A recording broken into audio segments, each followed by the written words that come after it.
সবাই কেমন আছেন? আশা করছি সবাই খুব ভালো আছেন আর আমিও ভালো আছি। আবারও চলে আসলাম অনেক দিন বাদে নতুন আরেকটি ব্লগ নিয়ে। আশা রাখছি আজকের ব্লগটাও আপনাদের কাছে খুব ভালো লাগবে। সকালবেলা ঘুম থেকে উঠেই সোজা চলে গেছিলাম রান্নাঘরে। রান্না বান্না সকালের খাওয়া দাওয়া সমস্ত কিছু সেরে এখন চলে আসলাম ঘরে। ঘরের বিছানাটা গুছিয়ে নেব আর ঘরটাও একটু ঝাড় দিয়ে নেব, এগুলো সমস্ত কিছু বাকিই রয়েছে। তো সোজা যেহেতু রান্নাঘরে চলে গেছিলাম আর রান্না খাওয়া করে উঠতে উঠতে কিন্তু ওই বেলা 10টা বেজেই গিয়েছে। আর এখন চলে আসলাম ঘরে, ঘরের বিছানাটা গুছিয়ে নিয়ে তারপর ঘরটা ঝাড় দিয়ে আবার রান্নাঘরেই চলে যাব, কারণ দুপুরে রান্না করব। আর আজকে জামা কাপড় কিছুই ভেজাবো না, জামা কাপড় কাচাকুচি 3-4 দিন আর কি বন্ধ রাখবো, আর তারপর আবার কাচাকুচি শুরু করব। কারণ এখন মেজদা বাড়িতে এসেছে, রান্না বান্নার একটা তোড়জোড় আছে।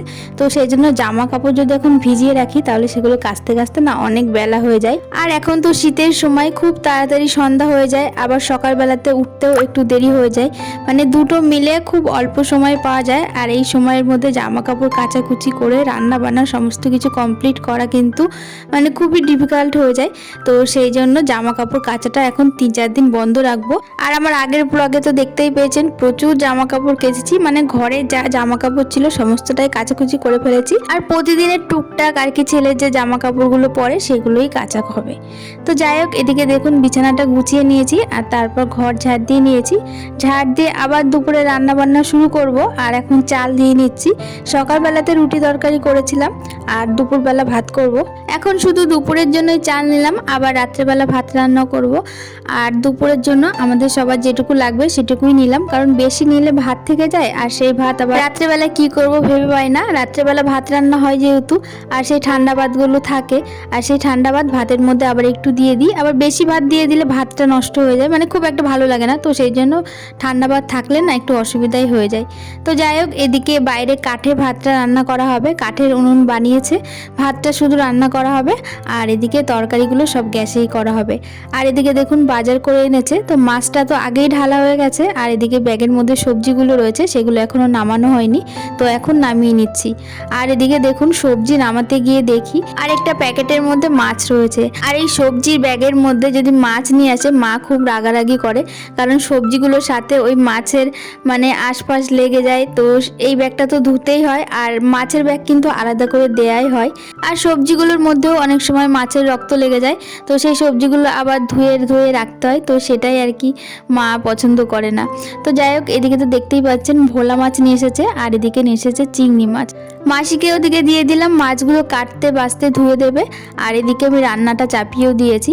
আর আজকে হবে লাউ শাক। এই শাকটা মেজদার আর শ্বশুর বাড়ি থেকে নিয়ে এসেছে, ওখানে চাষ করা হয়, তো ওখান থেকেই পাঠিয়ে দিয়েছে। তো সেই জন্য লাউ শাকটা আগে রান্না করছি। আর মাসি তো ওদিকে মাছটা ধুয়ে নিচ্ছে, এখনো পর্যন্ত ধোয়া হয়নি। তো সেই জন্য ভাবলাম আগে লাউ শাকটাই বসিয়ে দিই।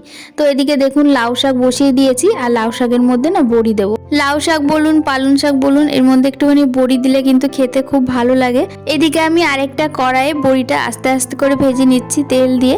হাই ফ্লেমে বড়িগুলো ভাজলে কিন্তু বড়িগুলো ভেতর থেকে কাঁচা থাকে আর বাইরে দিয়ে পুড়ে যায়। তো সেই জন্য একদম মানে লো ফ্লেমে বড়িগুলো ভেজে নিয়েছি। আর এদিকে লাউ শাক আমার সেদ্ধ হয়ে গেছে, আর এখন ফোড়ন দিয়ে নেব। তার আগেই কিন্তু বড়িগুলো দিয়ে দিলাম। তো এইবারটা লাউ শাকটা ফোড়ন দিয়ে দেবো, পুরোপুরি সেদ্ধ হয়ে গেছে। আর লাউ শাকের মধ্যে তো বেগুন আলু সিম এগুলো দিয়েছি। আর ফোড়নে এখন দিচ্ছি শুকনো লঙ্কা কালো জিরে, আর এর মধ্যে দেবো হচ্ছে আদা, দিয়ে তারপর ফোড়নটা দিয়ে নেব।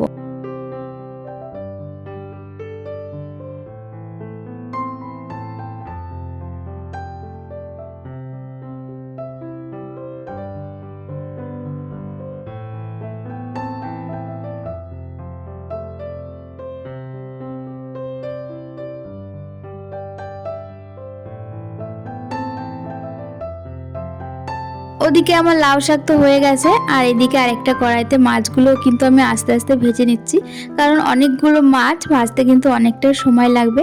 আর দেখবেন দুপাশে যদি দুটো কড়াইতে রান্না করা যায় তাহলে কিন্তু রান্নাটা অনেকটা তাড়াতাড়ি হয়ে যায়।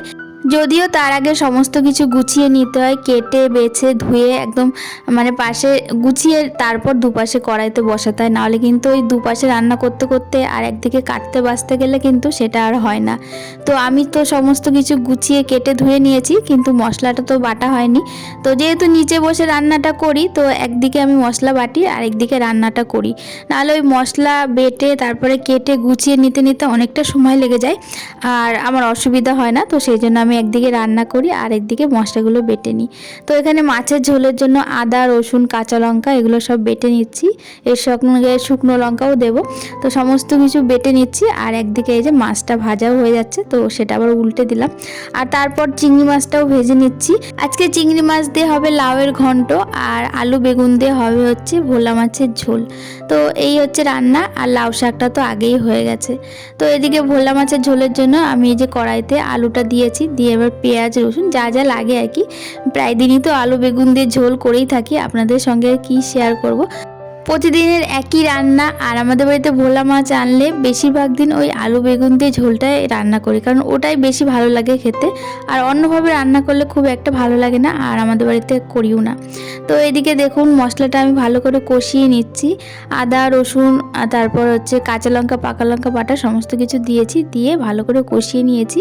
আর এদিকে দিয়ে দিলাম বেগুন, আর বেগুনটা দিয়ে আরেকটু ভালো করে কষিয়ে নেব। বেগুনটা এখানে ভেজেও দেওয়া যেত, তবে এরকম করে দিলেও ভালো লাগে খেতে। তো বেগুনের সাথে আবার মশলাটা একটু ভালো করে কষিয়ে নিচ্ছি। আর এদিকে দেখুন রান্না করতে করতে একটুখানি পাঁপড় খাচ্ছি। রাস্তা দিয়ে পাঁপড়ওয়ালা যাচ্ছিল, তো ছেলেকে ওর ঠাম্মি পাঁপড় কিনে দিয়েছে, তো ও সবাইকে দিয়েছে, তো আমাকেও দুটো দিয়ে গেল, তো সেটাই খাচ্ছিলাম। আর এদিকে ঝোলটা ফুটে গিয়েছে, মাছগুলো দিয়ে তারপর জিরে ধনে বাটা দিয়ে আর লাস্টে ধনে পাতা দিয়ে নামিয়ে নেব।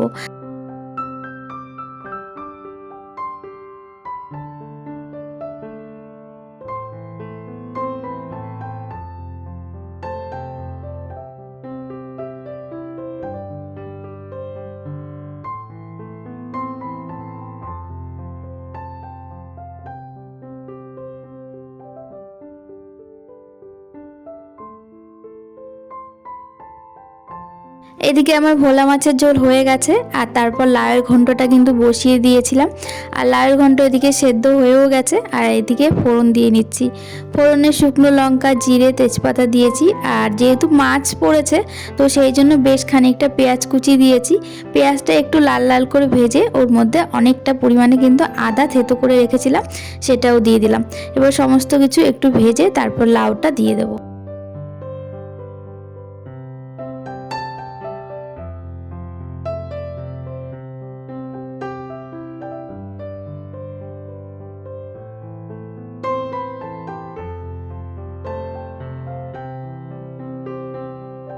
লাউ ঘন্ট ফোড়ন তো দিয়েছি, আর এবার দিয়ে দিলাম জিরে ধনে বাটা, আর এর সঙ্গে দেবো কিন্তু বেশ খানিকটা চিনি। লাউ ঘন্ট একটু মিষ্টি মিষ্টি ভালো লাগে, কারণ এইসব জিনিস না একটু মিষ্টি না দিলে ঠিক স্বাদটা খোলে না। তো বেশ খানিকটা চিনি দিয়েছি, আর এর মধ্যে লাস্টে দেবো একটু ধনে পাতা। এই ধনে পাতার গন্ধটা না ভীষণ ভালো লাগে, আর যে কোনো তরকারিতে দিলে কিন্তু সেই তরকারিটার স্বাদটা একটু অন্যরকমই হয়ে যায়। যারা আর কি ধনে পাতার ফ্লেভারটা পছন্দ করো, আবার অনেকেই আছে ধনে পাতা পছন্দ করে না, খায় না, তাদের ব্যাপার আলাদা। তো যাই হোক রান্না বান্না কমপ্লিট করে ছেলেকে খাইয়ে দিয়েছি, আর তারপর এই যে আমি স্নান করে ঘরে চলে এসেছি। এখন যে একটু চুলটা আঁচড়ে নিয়ে তারপর যাব ঠাকুর পুজো করতে। পুজো করে তারপর দুপুরের খাওয়া দাওয়া করব। তো চলুন আজকের ব্লগটা এখানেই শেষ করছি। আজকের ব্লগটা আপনাদের কাছে কেমন লাগলো অবশ্যই কমেন্টের মাধ্যমে জানাবেন। যদি ভালো লাগে একটা লাইক করে দেবেন, আর আমার চ্যানেলে এখনও পর্যন্ত যারা নতুন অবশ্যই আমার চ্যানেলটি সাবস্ক্রাইব করে আমার পাশে থাকবেন।